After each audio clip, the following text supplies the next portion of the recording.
Minggu hari ini ya, tanggal 6 Maret. Kami berharap 7 Maret ya. Kami berharap semuanya dalam keadaan baik dan sehat. Apakah semuanya sudah siap untuk memuji Tuhan? Ya, kita akan memuji Tuhan bersama-sama, dan saya berharap kita semuanya bisa memuji Tuhan dengan hati yang penuh sukacita. Kita mau nyanyi pertama lagu kita adalah Pujilah Tuhan. Pujilah Tuhan, pujilah Tuhan, sebab besar cintanya. Oke.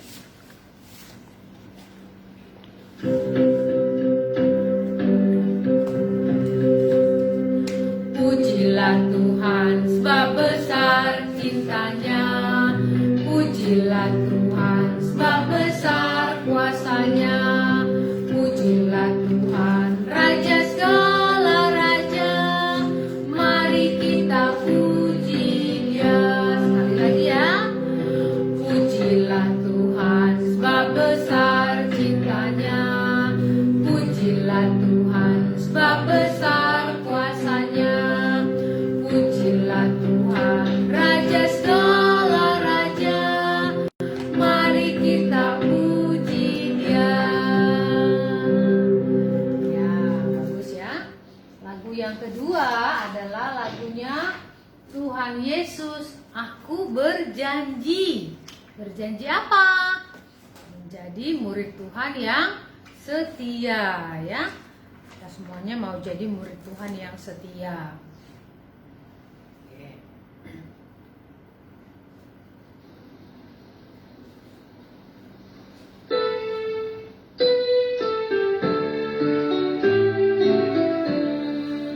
Tuhan Yesus, aku berjanji jadi murid-Mu yang setia, rajin berdoa, baca Alkitab, selalu bersaksi bagi-Mu.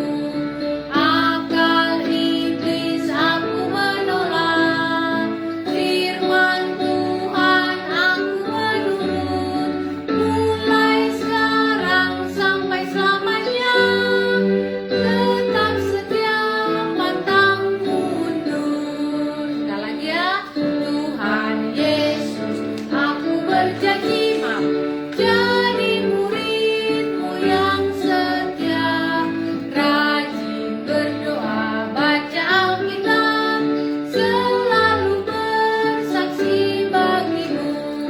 Akal iblis aku menolak, firman Tuhan aku menurut, mulai sekarang sampai selamanya, tetap setia pantang mundur. Ya, bagus sekali ya. Sekarang mari kita berdoa. Lipat tangannya, mari kita berdoa bersama. Bapa di dalam surga, segala puji dan syukur kami ucapkan kepadamu Tuhan, karena Engkau adalah Allah kami yang maha pengasih. Engkau Tuhan yang sudah menjadi juru selamat bagi kehidupan kami. Bersyukur untuk hari ini, karena Engkau menolong kami untuk memuji dan memuliakan Tuhan bersama-sama. Hamba berdoa Tuhan, dimanapun saudara-saudari kami berada, teman-teman kami, adik-adik yang kami kasihi, tolong berkati mereka. Dalam keadaan apapun yang mereka alami sekarang, kami tahu Tuhan yang bekerja untuk mendatangkan kebaikan bagi setiap kami, anak-anak-Mu yang mengasihi-Mu. Hamba berdoa berkati kehidupan mereka, khususnya hari ini, waktu ini mereka boleh mendengarkan firman Tuhan, dan mereka boleh ditolong Tuhan menikmati ibadah sekolah minggu dengan baik. Terima kasih Tuhan untuk kasih dan kebaikan-Mu. Mohon Engkau yang bekerja untuk firman Tuhan yang akan kami dengarkan nanti, supaya boleh didengarkan dan dimengerti dan dilakukan dengan baik. Inilah kami Tuhan, kami berdoa di dalam nama Tuhan kami Yesus Kristus. Amin. Selanjutnya, sebelum kita mendengarkan firman Tuhan, kita mau menyanyi lagu yang mengatakan tentang bagaimana kita berdoa ya, seperti tema kita beberapa waktu yang lalu tentang doa Bapa kami. Hari ini kita bernyanyi tentang lagunya tentang berdoa. Kapan waktu yang baik untuk berdoa, Kak Lasma? Nah, dari lagu ini kita tahu kapan kita waktunya berdoa.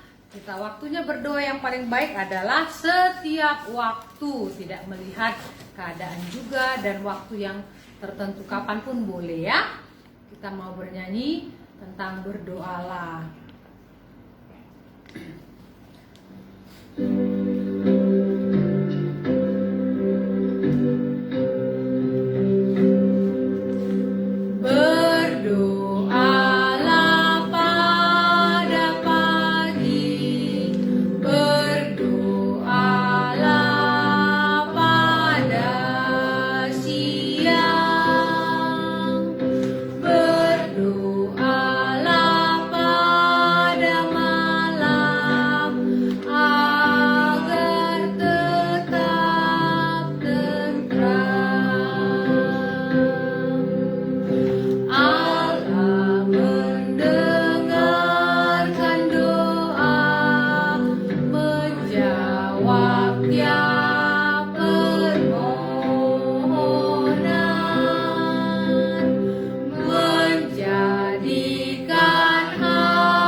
Firman Tuhan hari ini kami silakan kepada Pak Franky. Silakan Pak Franky.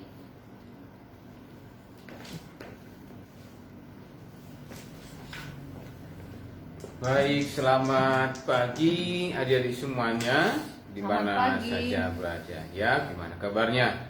Semoga semuanya sehat dan puji Tuhan ya, hari ini kita bisa mengikuti sekolah minggu.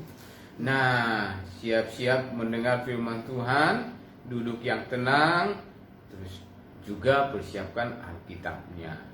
Nanti kita akan menghafal ayat firman Tuhan. Kemudian ya, adik-adik juga boleh mendengar dengan konsentrasi ke depan. Sebelum kita melihat mendengar firman Tuhan, kita akan berdoa terlebih dahulu. Baik, mari kita berdoa. Semua lipat tangan, tundukkan kepala, kita berdoa. Bapa di surga, Bapa yang baik, terima kasih kami mengucap syukur untuk pagi hari ini. Tuhan mengantarkan kami untuk bersama-sama mengikuti ibadah sekolah minggu secara live streaming. Terima kasih Tuhan, kami bersyukur adik-adik juga boleh mengikuti, juga mereka tetap sehat dalam perlindungan Tuhan. Terima kasih Tuhan yang menyediakan segala keperluan dan kebutuhan mereka. Terima kasih, berkati firman Tuhan dan tolong kami supaya mendengar, merenungkannya, melakukannya, supaya kami hidup taat pada Tuhan, taat pada firman Tuhan, taat kepada orang tua, taat kepada guru, dan kami juga berdoa supaya Tuhan memberikan hikmat atau kepintaran, memberi kesehatan bagi kami khususnya untuk adik-adik sekalian. Terima kasih Tuhan, ampunilah dosa kami, di dalam Tuhan Yesus kami berdoa. Amin.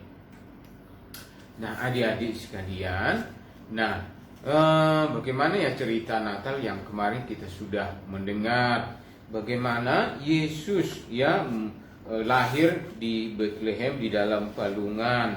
Ya, para gembala mendengar ya bagaimana Yesus lahir dan mendengar kabar baik itu, mereka sangat senang. Gembala-gembala cepat-cepat mereka pergi terburu-buru untuk melihat ya Yesus, bayi Yesus yang sudah lahir. Kemudian ada juga orang-orang Majus yang dari timur. Mereka juga melihat bintangnya yang bersinar. Mereka juga ingin melihat, segera ya melakukan perjalanan yang sangat jauh untuk melihat bayi Yesus yang sudah lahir di Bethlehem. Dan mereka semua sangat sukacita, ingin melihat dan menyembah kepada Tuhan, kepada bayi Yesus yang sudah dilahirkan itu, yang disebut dengan apa? Juru selamat dunia. Nah adik-adik ada juga yang mendengar ya, yaitu raja, namanya Raja Herodes, raja yang jahat itu, raja yang mendengar ada raja, ada bayi yang sudah lahir. Wah, dia sangat terkejut dan dia ingin apa? Ingin segera mendengarnya dan ingin melihatnya dan ingin membunuhnya, membunuh bayi Yesus itu. Wah, dia jahat sekali. Tetapi Allah tidak menghendaki raja yang jahat itu melakukan pembunuhan terhadap bayi Yesus itu. Dan Allah menjagainya sehingga Yesus bertumbuh besar, bertumbuh makin hari makin besar, tambah hikmatnya, dan dia pun setelah dewasa dia dibawa dibaptiskan oleh Yohanes. Kemudian Tuhan Yesus juga setelah dewasa dia dibawa oleh Roh. Dia diberi ada roh Allah ada di dalam dirinya yang memberi apa? Kuasa untuk dapat mengerjakan tugasnya. Kemudian dia dibawa oleh Roh ke padang gurun untuk berpuasa. Ya, untuk berpuasa selama 40 hari. Wah, cukup lama ya. Dia tidak makan. Ya, kemudian di sana dia siap dia sudah berbicara banyak dengan Bapa di surga. Dia sudah siap untuk menyampaikan berita tentang Allah kepada orang-orang. Selama Yesus di padang gurun, dia tidak makan, tentu dia lapar. Dan waktu itulah iblis yang jahat itu mencobai, apabila Yesus melakukan sesuatu yang salah, maka iblis berpikir tahu bahwa Yesus tidak dapat mati untuk menggantikan orang-orang yang berdosa. Marilah kita memperhatikan bagaimana Yesus dicobai si iblis, digoda oleh iblis, dan apa yang akan terjadi. Nah, setelah 40 hari di dalam di gurun pasir atau di padang gurun itu, sudah 40 hari kan berjalanan dia di sana, Yesus tentu apa? Sangat lapar. Kenapa? Karena dia sama seperti kita, dia manusia biasa, dia juga lapar, dia juga apa? Haus, dia lelah. Wah, dia mempunyai tubuh yang sama seperti kita.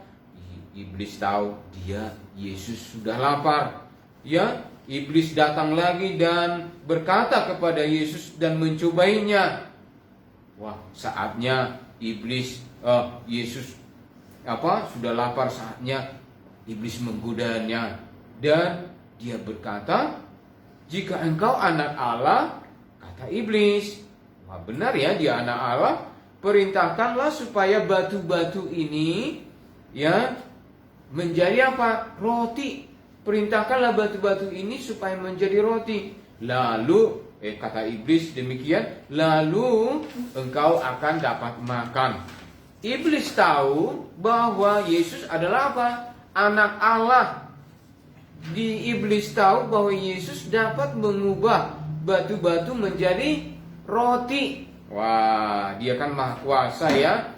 Iblis berpikir bahwa karena Yesus sudah lapar, dia sudah lelah, maka dia akan mentaati iblis. Oh, tentu tidak.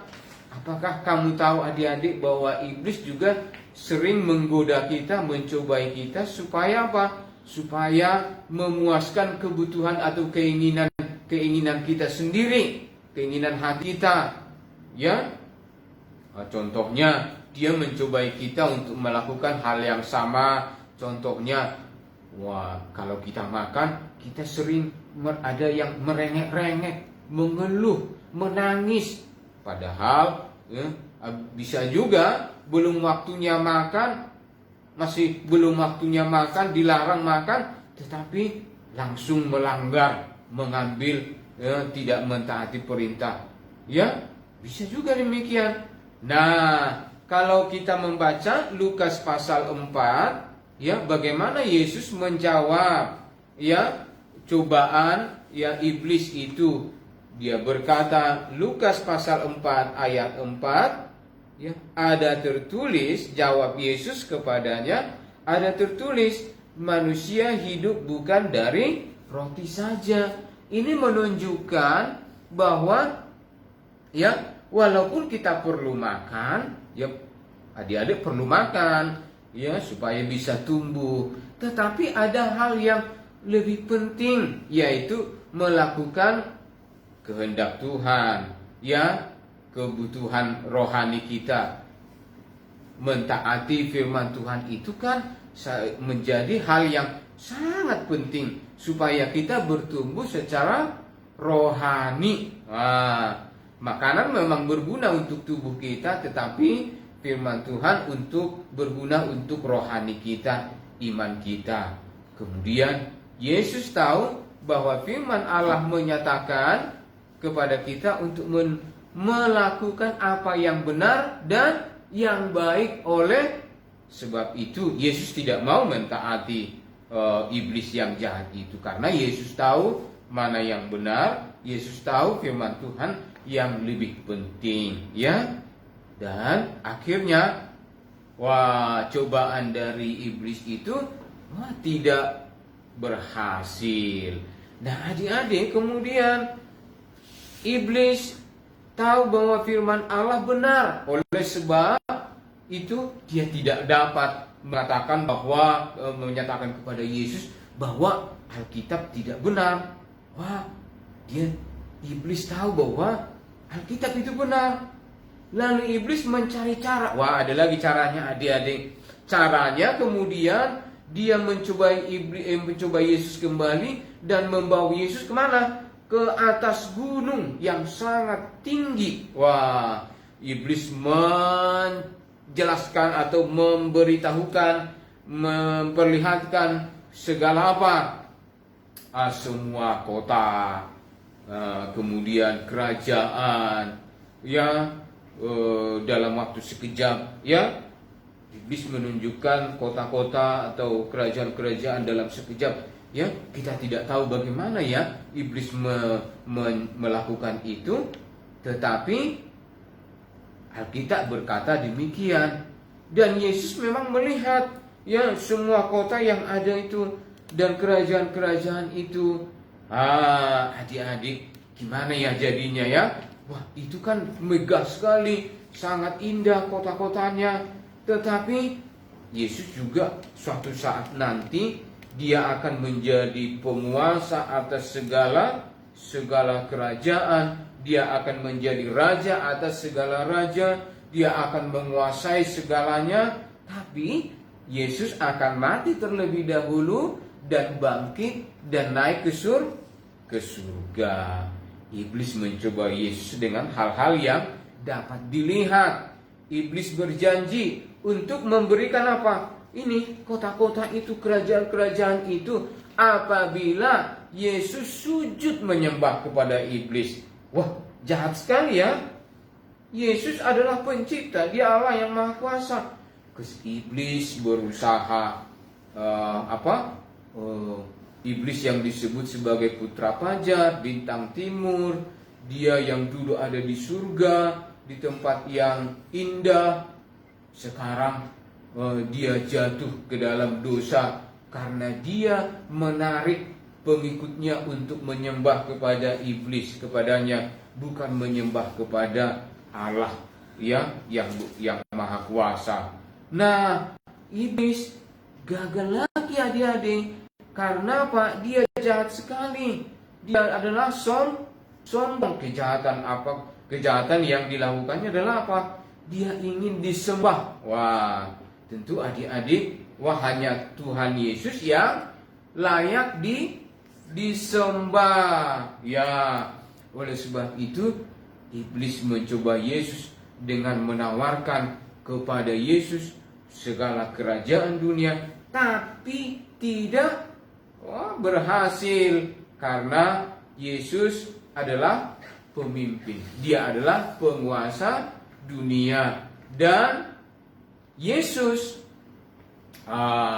menjawab iblis dengan apa? Dengan firman Tuhan. Wah, bagaimana kata firman Tuhan menjawab iblis yang jahat itu? Di Lukas pasal 4 ayat 8. Lihat, kita lihat Lukas 4 ayat 8. Tetapi Yesus berkata kepadanya, ada tertulis, engkau harus menyembah Tuhan Allahmu dan hanya kepada Dia sajalah engkau berbakti. Wah, hanya menyembah kepada Tuhan, hanya Dia yang dapat, kepada Dia kita dapat berbakti, ya, melayani, menyembah kepada Tuhan.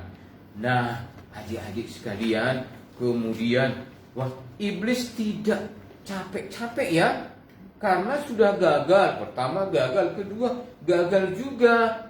Wah, sekarang ya godaan ada lagi yang ketiga.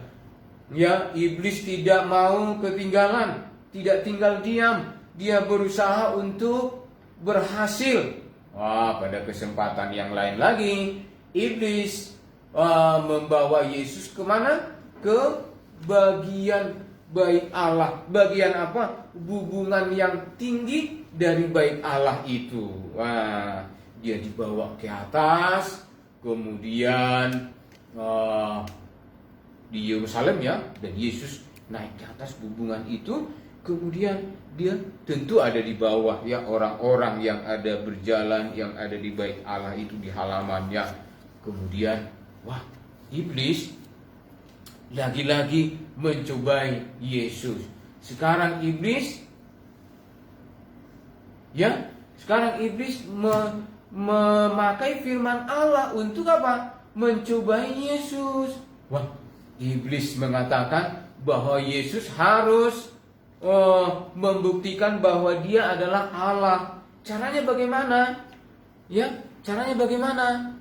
Wah, dia menyuruh Yesus menjatuhkan diri ke bawah. Katanya, nanti malaikat Allah akan menyuruh malaikat-malaikat akan menolong engkau, menatang engkau, dan engkau akan selamat. Katanya, nanti orang-orang akan melihat bahwa engkau jatuh dan engkau diselamatkan, maka semua orang akan melihat bahwa engkau adalah Allah yang berkuasa. Katanya, engkau adalah juru selamat. Tetapi itu kan dosa. Allah tidak menghendaki dengan cara demikian.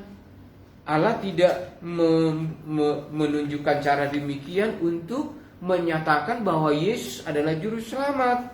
Wah, tidak ya, bahwa memang iblis lupa bahwa Yesus Kristus ya, Allah menyelamatkan kita, orang-orang yang percaya, menjaga orang-orang yang percaya kepadanya, ya, yang percaya kepadanya sebagai Tuhan dan juru selamat, tetapi juga orang yang menaatinya. Wah, nah adik-adik sekalian, ya, apakah dia berhasil?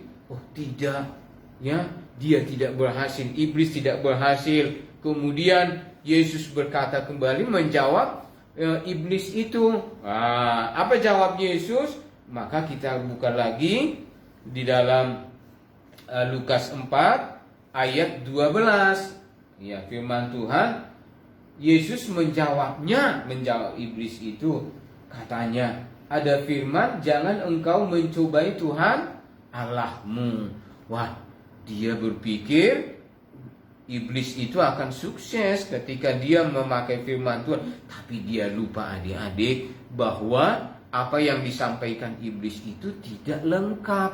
Ya, dia hanya mengutip sebagian. Tetapi firman Tuhan menyatakan, jangan mencobai Tuhan Allahmu. Nah, adik-adik semuanya, Yesus sekali lagi memakai firman Allah untuk menjawab iblis yang jahat itu. Yesus tidak mau ya mendengarkan rencana iblis yang jahat itu. Wah, tadi kita sudah membaca di dalam Lukas 4 ayat 12 itu bahwa hanya kita tidak boleh mencobai Tuhan Allah.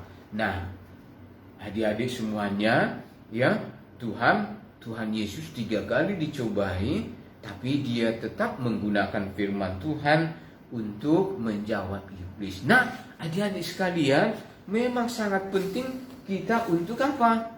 Menghafal firman Tuhan, membaca firman Tuhan, supaya nanti kalau kita dicobai oleh keinginan-keinginan iblis itu, maka kita bisa menjawab.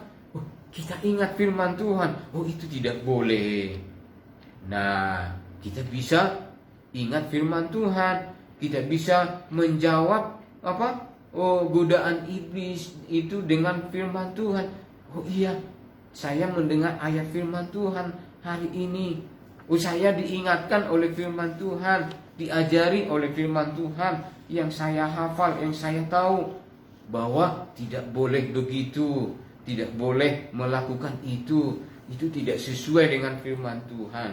Nah, adik-adik sekalian, makanya kita selalu diajarkan ya untuk membaca firman Tuhan, untuk membaca mengetahui firman Tuhan. Ya, kita menghafalnya sangat penting supaya kita bisa melawan ya godaan atau cobaan dari iblis. Wah, setiap waktu kan selalu ada digoda, tetapi kita sukses atau berhasil melawannya seperti Yesus yang berhasil melawan apa? Cobaan iblis itu. Dengan apa? Memakai firman Tuhan. Ya, kita sudah melihat ya, cobaan pertama tidak berhasil.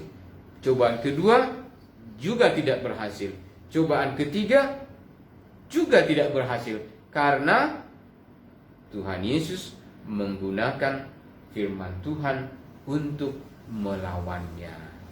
Kita pun harus menggunakan firman Tuhan yang kita hafal, yang sudah kita ada di dalam hati kita untuk melawan si iblis yang jahat itu, yang menginginkan kita supaya kita rusak, supaya kita tidak berhasil, supaya kita gagal, ya, supaya kita menjadi melakukan yang jahat, tapi firman Tuhan mengajarkan kita supaya menyimpan firman Tuhan di dalam hati kita. Lihat, ini adalah ayat hafalan kita, Mazmur 119 ayat 11.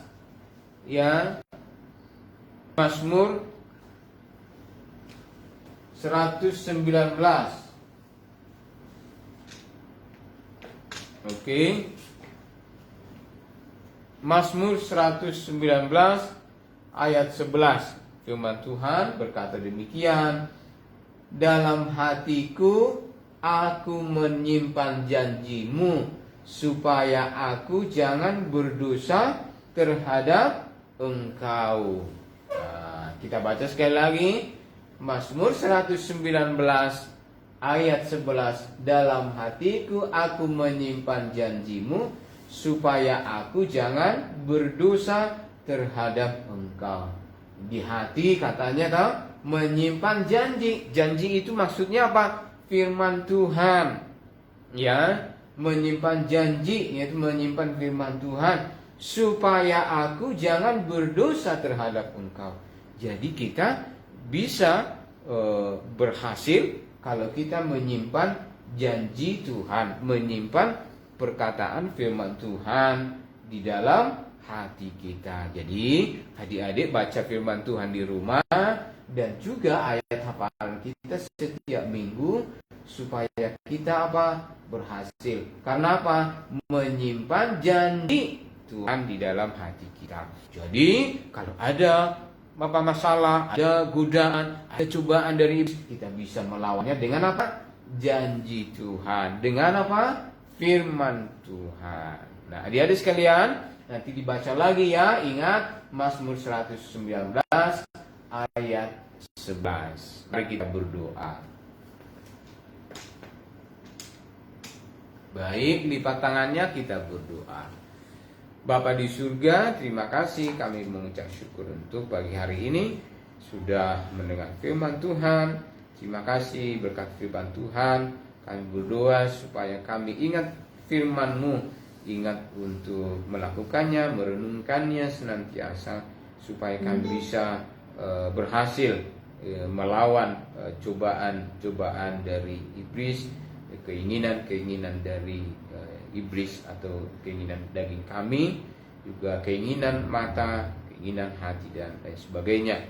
Berkatilah kami semua, berkati adik-adik semua di rumah, di mana saja mereka berada.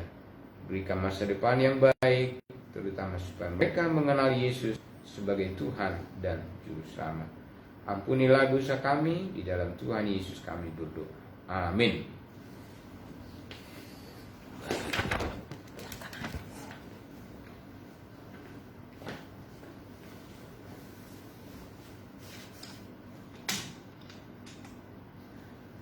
Ya, terima kasih Pak Prengki untuk kebenaran firman Tuhan hari ini ya. Saya mau mengingatkan lagi, minggu yang lalu juga kita ada ayat hafalan, karena ayat hafalan ini penting ya, mengingatkan kita akan kebenaran firman Tuhan. Nah, firman Tuhan atau ayat hafalan kita minggu lalu diambil dari 2 Korintus 9 ayat 7b ya, bagian B-nya ya. Sebab Allah mengasihi orang yang memberi dengan sukacita. Nah, setiap minggu kita akan menghafalkan lagi, mengulang lagi ayat hafalan yang sudah minggu yang lalu, supaya ayat hafalan kita tetap bertambah. Ya, kita menghafalkan lagi ayat hafalan kita ya. Itu dari 2 Korintus 9 ayat 7b. Sebab Allah mengasihi orang yang memberi dengan sukacita. Ya, Allah mengasihi orang yang memberi dengan sukacita. Oke, sebentar ya.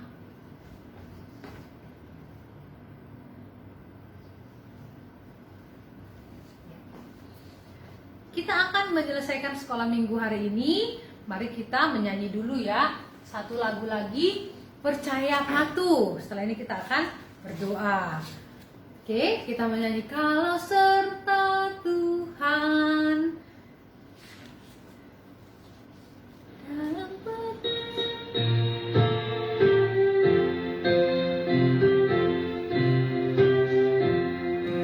Kalau serta Tuhan dalam perjalanan, dalam kasih-Nya ku berteduh, Tuhanku di samping, ku tetap dibimbing, beserta yang percaya patuh.